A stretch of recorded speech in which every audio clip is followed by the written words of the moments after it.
কৰি তোমাৰ গীটাৰখনেৰে লিৰিক্স দিয়াৰ দৰে মোৰ স্মৃতিৰ পাতত আকৌ কিছু গীতৰ শব্দ ঢৌ তুলি গ'ল।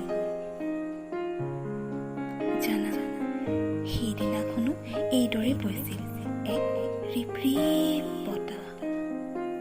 বৰষুণৰ টোপালবোৰে চুই গৈছিল মোৰ ৰঙা ৰঙৰ ছাতিটো, যিটো লৈ মই তোমালৈ বুলি ৰৈ আছিলোঁ কলেজৰ গেটখনৰ ওচৰত, আৰু হাতত এখন ডায়েৰী।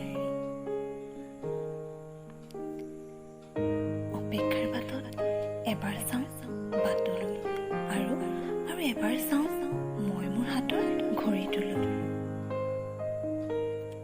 জানা, অপেক্ষাৰ বাটত সময়বোৰ যে কিমান দীঘলীয়া হৈ পৰে।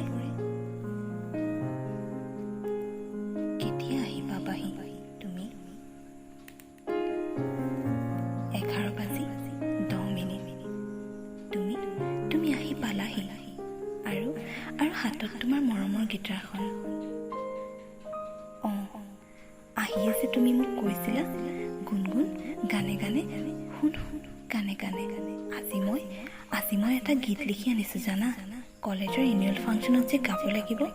ঐ আহা না প্লিজ, অকণমান শুনা না মোৰ গানটো, আৰু শুনি ক'বা কেনে হৈছে।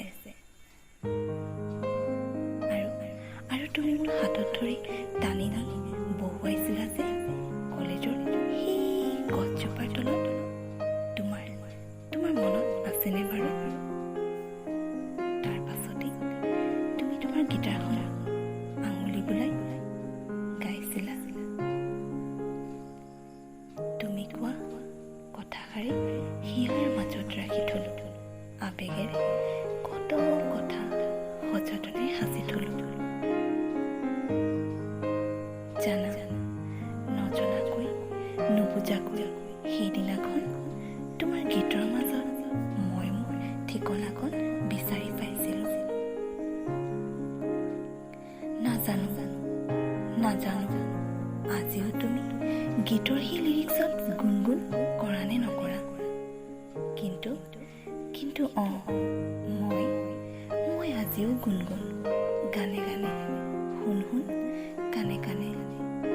গীতৰ মাজত আজিও মোৰ ঠিকনা, মই